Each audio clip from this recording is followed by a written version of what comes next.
Let's open our Bibles tonight to Genesis 39. And I got the verses wrong this morning. I had the same verses as last time. In reality, the verses with Potiphar's wife are below the verses about him. So the correct verses should be Genesis 39, beginning with verse 7 and reading down through verse 20. Let's begin reading with verse 7.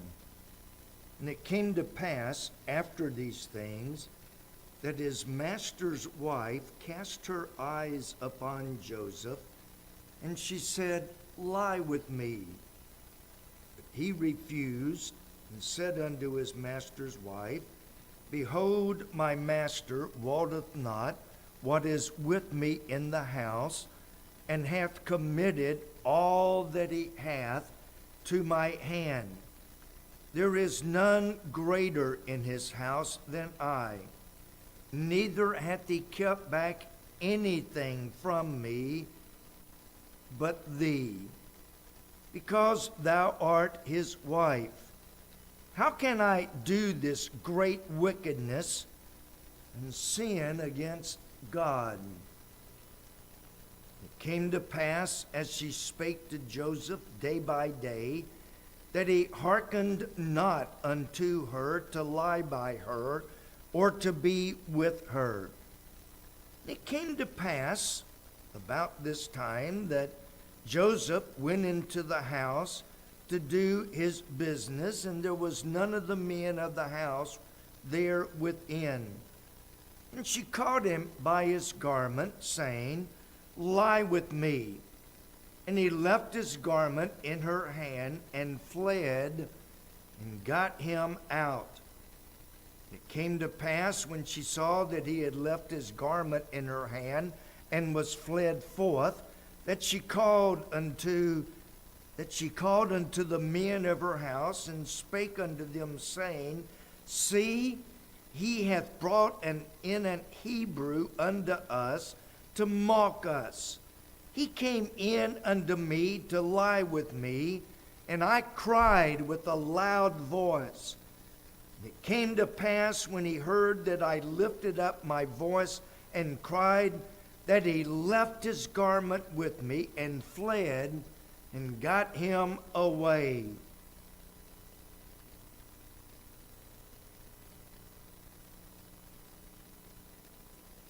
Lost my verse. Verse 19.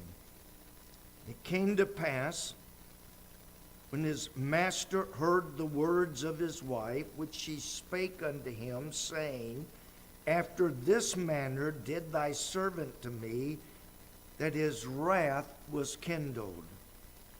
And Joseph's master took him, put him into the prison, a place where the king's prisoners were bound, and he was there in prison. We saw last week that Pilate was a very powerful man under the throne of Pharaoh. He was one of the captains of the guard, a very, very high position. We saw that he bought Joseph on the slave market and kept Joseph as a slave. Pilate saw that Joseph was dependable. Joseph was very gifted, and he was very capable of overseeing Potiphar's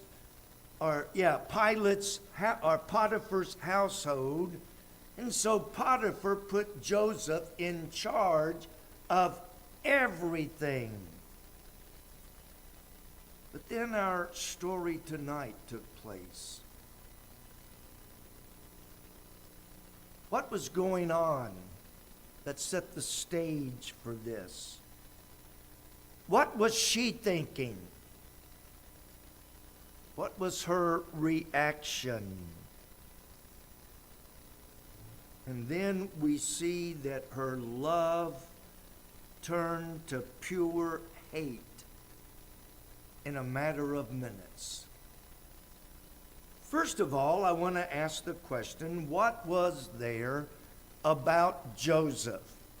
Now, much of what I'm going to say is from watching the news, reading the newspaper, being being around for many years.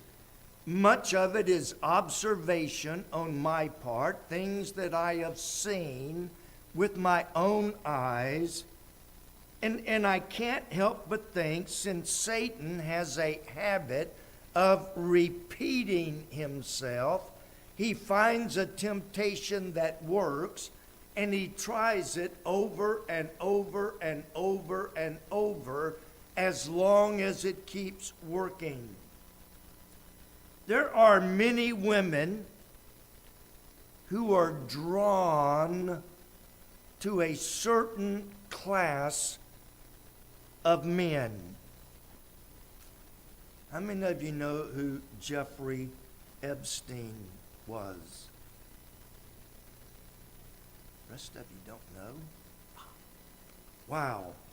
He was the man who took former presidents, many of the rich and famous, many of the CEOs in America, took some of the richest, most powerful men on earth, flew them over to his private island where he had young, read teenagers, young ladies waiting to fulfill their wildest desires.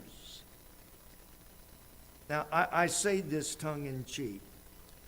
Jeffrey never called me. Not that I would have gone, I wouldn't. Not that I care, I don't. But he wanted the rich and famous. He wanted the men in great power. There's some pretty strong evidence that at least one former president was on several of those plane rides. Women are often drawn to famous people. Have you ever noticed how many famous ball players and actors have women that just swoon over them? That's... And I don't want to name any particular names. Well, one of them y'all were talking about earlier. You played with his nephews. He was known all over Cincinnati as a ladies' man. He was famous for how many women that he could get alone and fulfill his desires. We actually knew a lady that went after him and did everything and finally got his attention. And she had it for a little while. So I know that he was one who definitely was after women, and they just threw themselves at him because he was famous. I have actually known of cases where they would reveal parts of their body in order to get the attention of some famous ball player or some famous actor, hoping to get a few moments alone with him. They will go to any lengths. It's also true that women are drawn to men in many cases in uniform. It can be military. It can be police, fire, EMS. Anybody in a uniform, that something about that uniform is a magnet for certain types of women.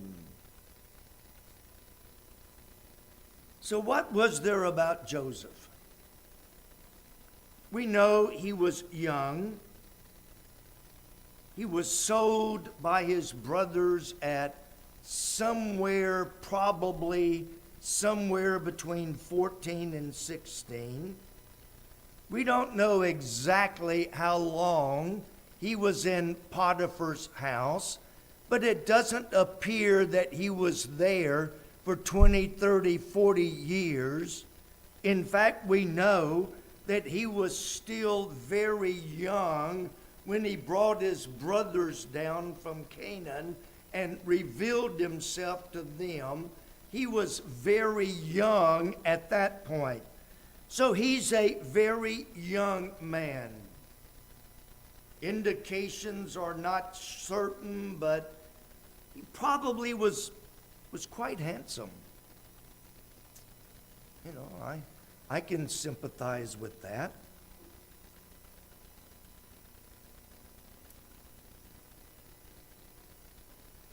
He was in a position of power. He was over everything that Potiphar owned. No one could buy or sell without Joseph. No one could do anything. He oversaw every aspect of Potiphar's house. And he was in his office every day, taking care of his business for that day. Notice that what it said, that, when he refused, well, let's see, let me back up. He left all that he had in Joseph's hand in verse 6, and did not even know what he owned except for the food that he ate. And it came to pass after these days that his wife cast her eyes upon him. But and I know it's here, I read it this afternoon. He went to his office every day to take care of the business affairs of running Potiphar's house.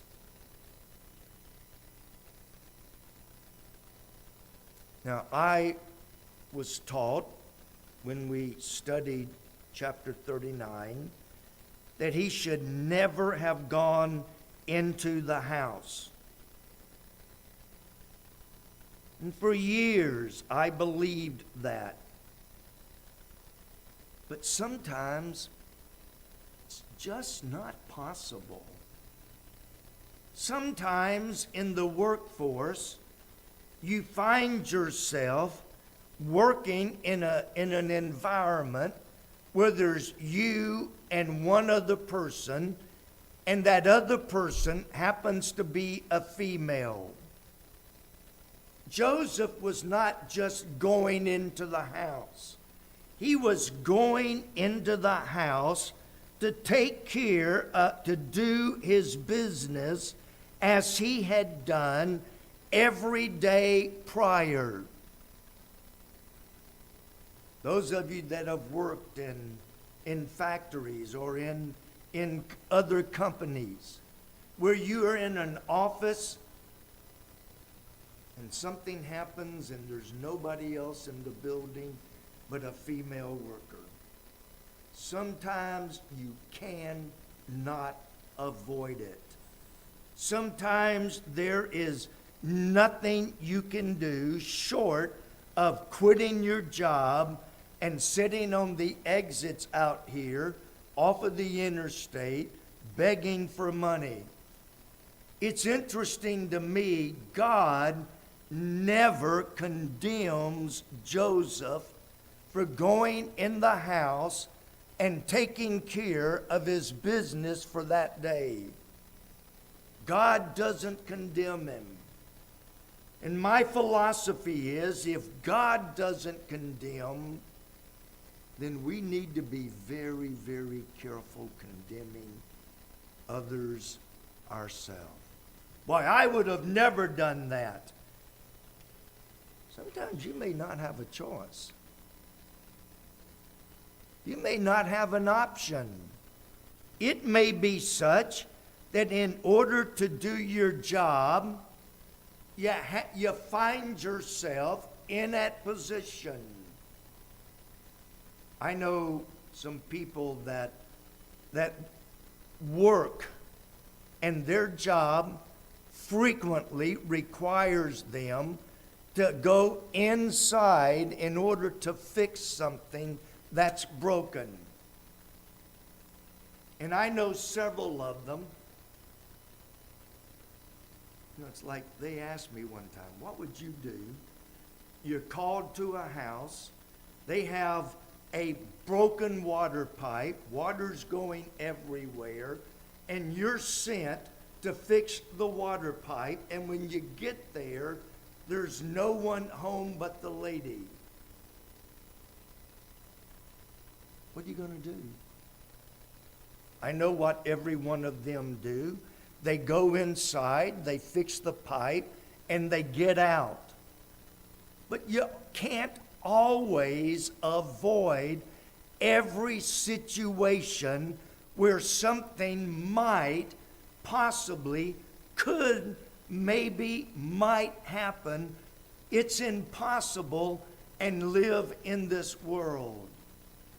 Joseph was simply going in to his office to take care of his business when Potiphar's wife cast her eyes upon him.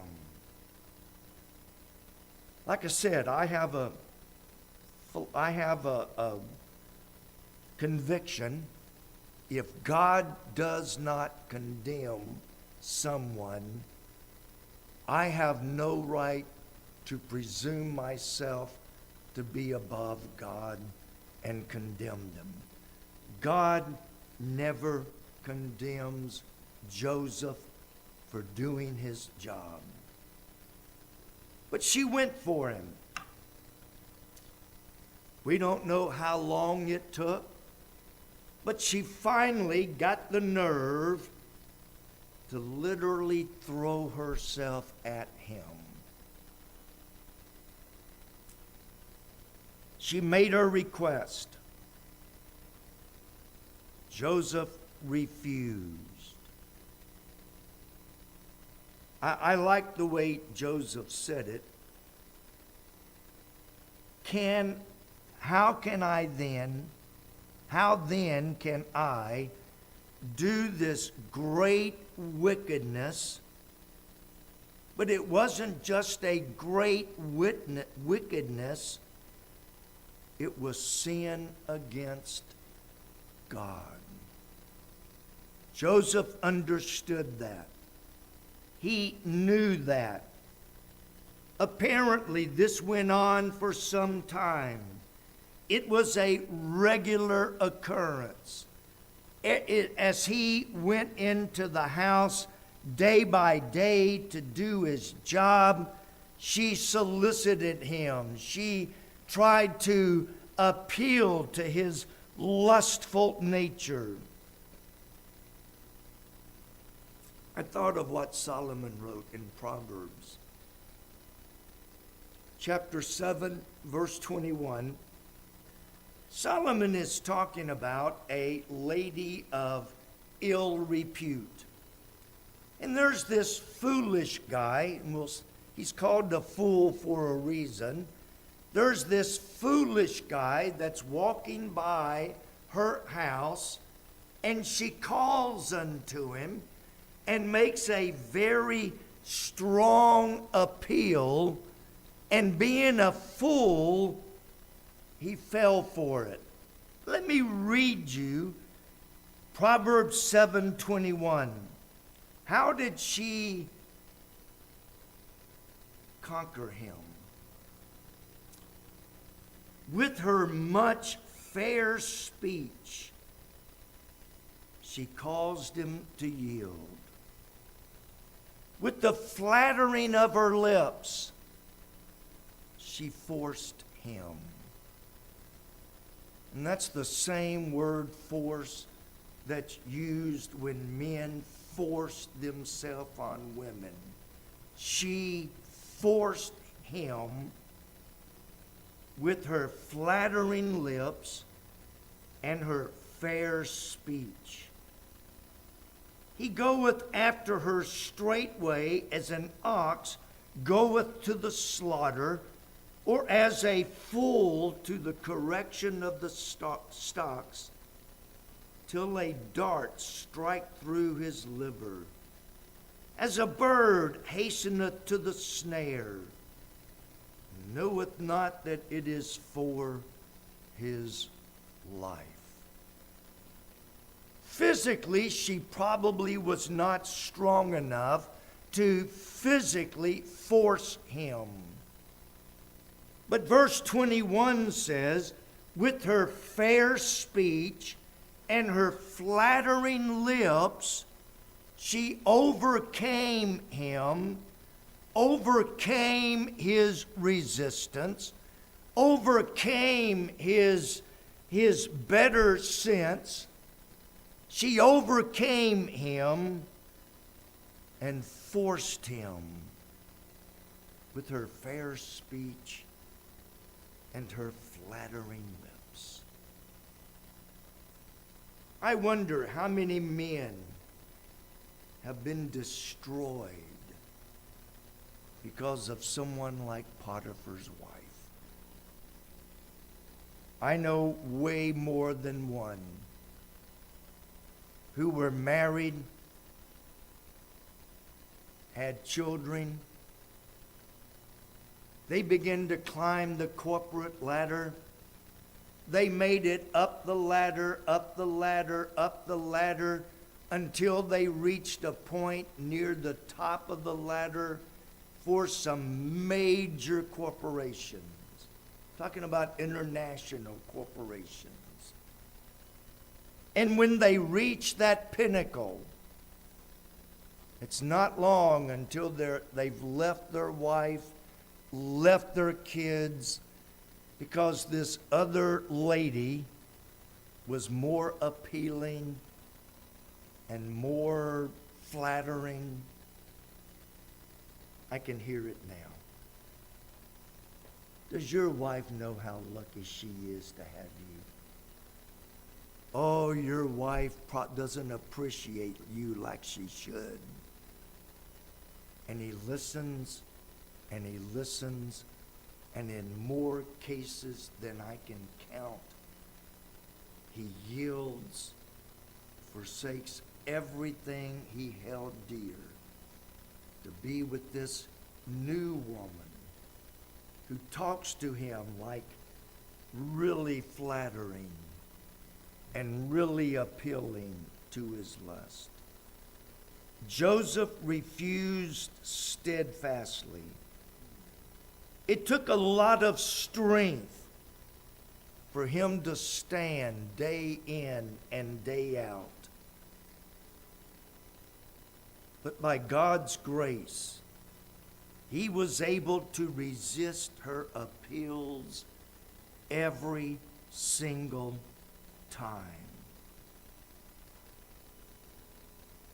I tell men, don't ever think that you're strong enough to resist Satan in your own strength. You are not. I don't care who you are, what position you hold at church, pastor, deacon, song leader, Sunday school teacher, pew sitter. You are not strong enough to resist Satan by yourself. Joseph was able because God's grace gave him strength for the hour, and he was able to resist the strongest of temptations because of God's grace. Then she made her final offer. He went in one day and there was nobody in the house.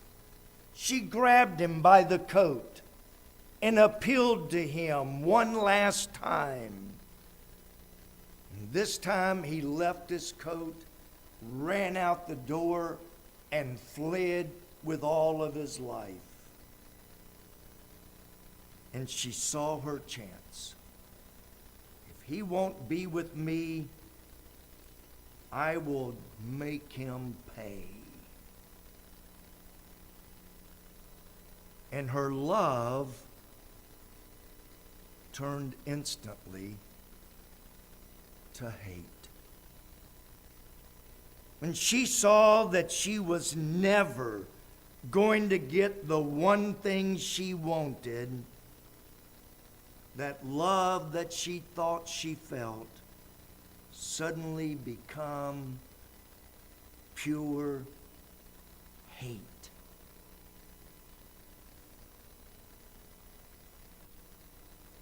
I talk to young ladies frequently. I remember one young lady. We did a lot of business with her company. We still do. She is no longer there. But we still do a lot of business with her company. Now we've got enough. We've got enough clout. They deliver rather than me having to drive all the way up to Blue Ash to pick everything up. But I had to drive to Blue Ash to pick up some things, and I hadn't met her. She was new. And I said, so tell me about yourself. Are you married? She said, no, we're living together, and we plan to be married someday. And I looked at her, and I don't even know why I did this. I looked at her and I said, young lady, let me give you a lesson. He is getting everything he wants without any commitment, without any obligation. He's getting everything he wants, and you're getting nothing out of the deal. She said, oh, but he loves me. I said, that's now. We're going to get married. I said, then why doesn't he marry you now? I went back, several times. And then about 6 or 8 months later, I was up there, and I said, so, are you married yet? She said, no. He left me for another woman. I said, I told you that's what he would do. I told you that's exactly what he would do. And I said, you wouldn't believe me. But he did exactly what I said he would do. She left the company shortly after that. I have no idea where she is today.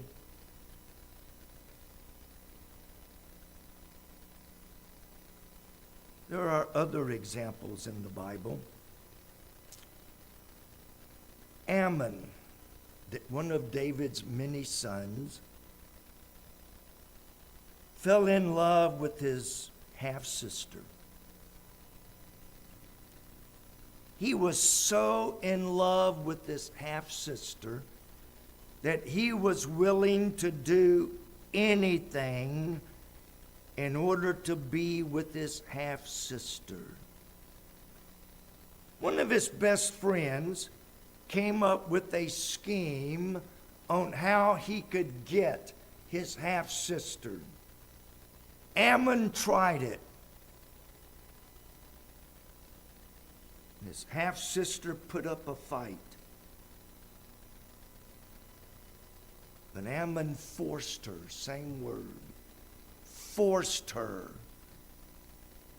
And after he finished with her, 2 Samuel 13:15 says that then Ammon hated her exceedingly, so that the hatred wherewith he hated her was greater than the love wherewith he had loved her.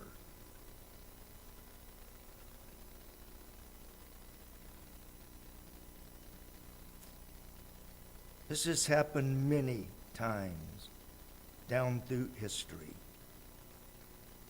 You see, once a man has conquered the trophy, he has no need for her anymore. He's got what he wanted. He don't need you. His excuse is, well, she wasn't as good as I expected, so I dumped her.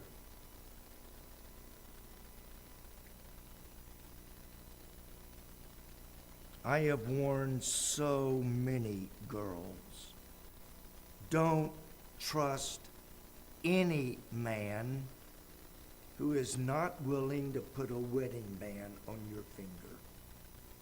If he's not willing to marry you, don't trust him. Period. I don't care who he is. I was watching a documentary the other night, and I had heard this and read this before. They were doing a in-depth study of some of the black communities. And the conditions were horrible. And after an exhaustive study, they concluded that the number one problem was boys getting girls pregnant and then disappearing, leaving her to raise the child on her own. Oh, my boyfriend would not do that. If I could remember what channel that documentary was on, it's not true once or twice.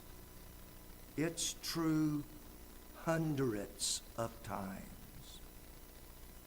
Oh, I wanted love, but I didn't bargain for a baby. I didn't bargain for a child.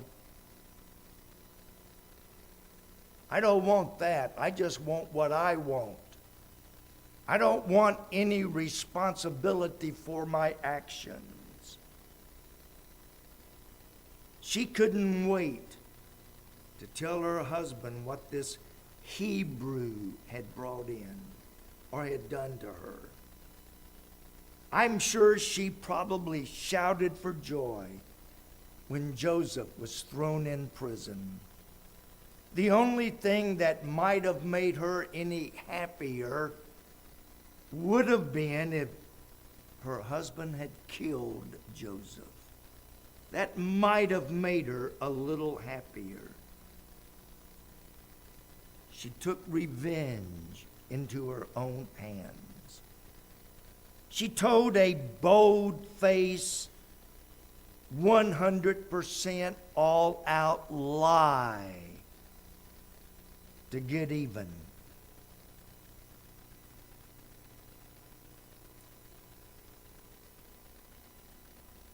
She's not the first one that's ever lied against a man. I had a man several years ago. This has been many years ago.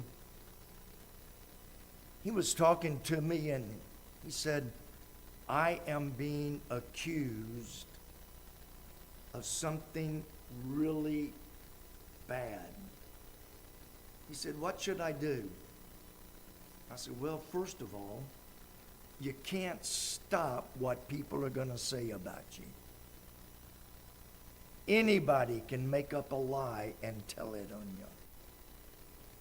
I said, what I have done is make sure that I have lived so that if someone tries to make a lie or tell a lie against me, I have lived my life so that those who know me don't believe it, and those who believe it were never my friends anyway, and I really don't want much to do with them.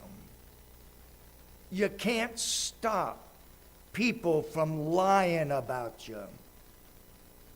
They can accuse you of anything.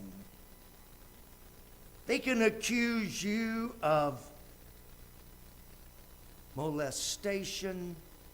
They can accuse you of attempted rape. They can accuse you, and you can't stop them from spreading a lie.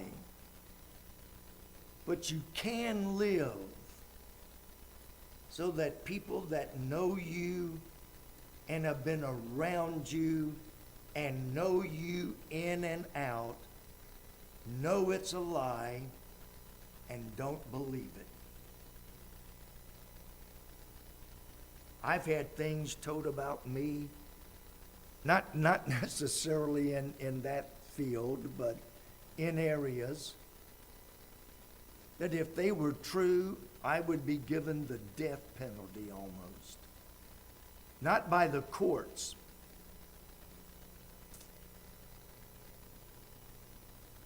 By my wife. If I was guilty of everything that I have ever been accused of, I would be shipped off to the southern hemisphere, down on the South Pole or the North Pole, where it's like 5,000 degrees below zero. See, you can't stop people from lying, but you can live so that they don't believe it. But then I close with one last thought. Joseph is promoted. Second under Pharaoh, he is now over not just one household, he is over the entire nation. Now, her husband's captain of the guard. So her husband's going to be in the palace frequently. Did she avoid Joseph when she saw him?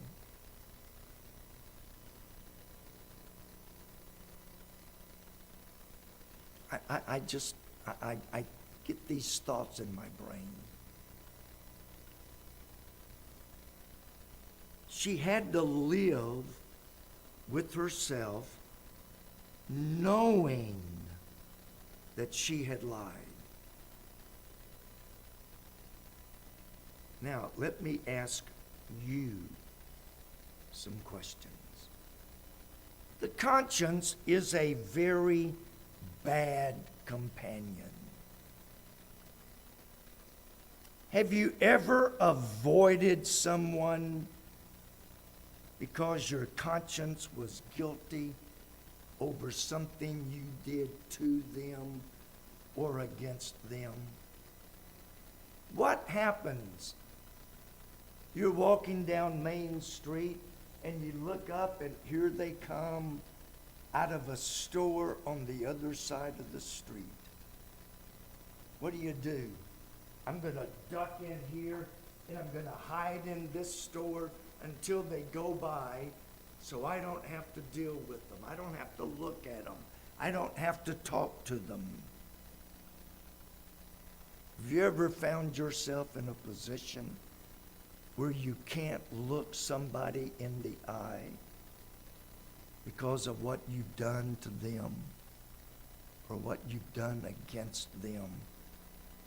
I wonder if she had a conscience. I wonder if her conscience ever bothered her.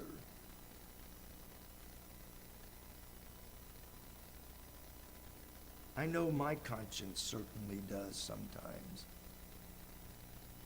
If I offend someone, I can't sleep at night till I go to that person and apologize and make things right. My conscience won't let me sleep. My conscience won't allow me to avoid them. Finally, even her lies and her false accusations were in God's control. I'm sure Joseph was talking to a preacher the other day. Joseph did not have a bed of roses in prison. But he was lied on, falsely accused, and even all of that, God was in control. God was working. God was moving. God was preparing Joseph for something far better. Some people, when somebody mistreats them, they get angry, they get bitter, and they become gloom and doom. Joseph suffered, if you read some of the Psalms. But ultimately, Joseph knew God is in control. When you feel like everything is going wrong, understand God is still in control. Father,